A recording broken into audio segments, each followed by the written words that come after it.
हिमवान का पार्वती को शिव की सेवा में रखने के लिए उनसे आज्ञा मांगना और शिव का कारण बताते हुए इस प्रस्ताव को अस्वीकार कर देना।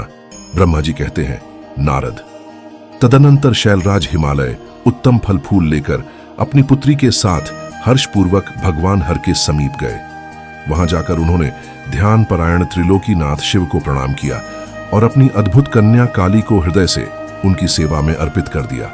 फल फूल आदि सारी सामग्री उनके सामने रखकर पुत्री को आगे करके शैलराज ने शंभु से कहा, भगवान, मेरी पुत्री आप भगवान चंद्रशेखर की सेवा करने के लिए उत्सुक है, अतः आपके आराधन की इच्छा से मैं इसको साथ लाया हूं।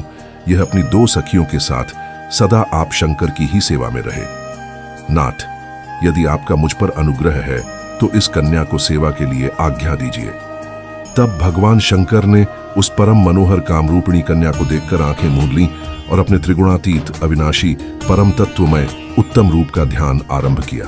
उस समय सर्वेश्वर एवं सर्वव्यापी जटाजूटधारी वेदांत वेद्य चंद्रकला विभूषण शंभु उत्तम आसन पर बैठकर नेत्र बंद किए तब ध्यान में ही लग गए। यह देख हिमाचल ने मस्तक झुकाकर पुनः उनके चरणों में प्रणाम किया।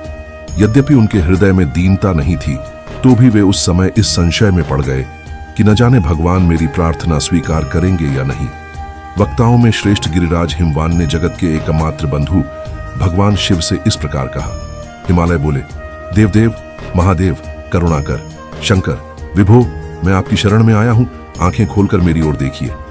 शिव, शर्व, महेशान, जगत को आनंद प्रदान करने वाले प्रभु, महादेव, आप संपूर्ण आपत्तियों का निवारण करने वाले हैं, मैं आपको प्रणाम करता हूं।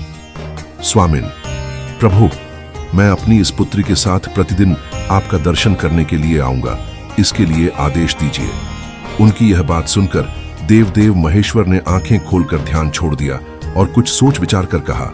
महेश्वर बोले, गिरिराज, तुम अपनी इस कुमारी कन्या को घर में रखकर ही नित्य मेरे दर्शन को आ सकते हो, अन्यथा मेरा दर्शन नहीं हो सकता।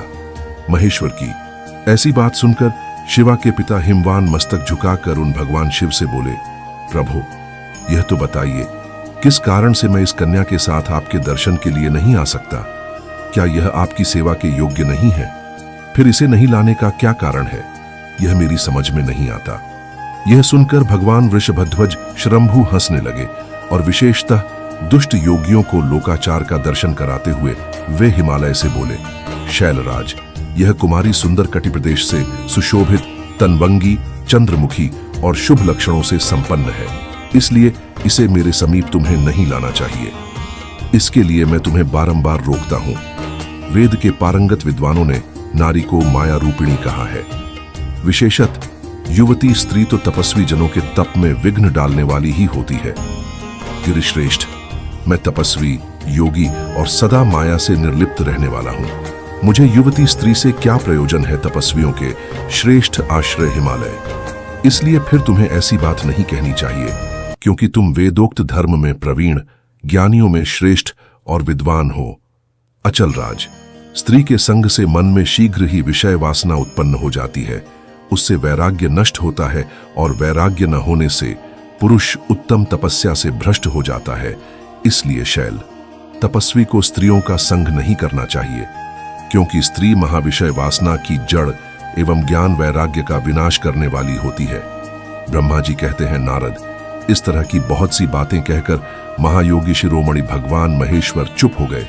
देवर्षे, शंभु का यह निरामय, निनस्पृह और निष्ठुर वचन सुनकर काली के पिता हिमवान चकित, कुछ व्याकुल और चुप हो गए। तपस्वी शिव की कही हुई बात सुनकर और गिरिराज हिमवान को चकित हुआ जानकर भवानी पार्वती उस समय भगवान शिव को प्रणाम करके विशद वचन बोली।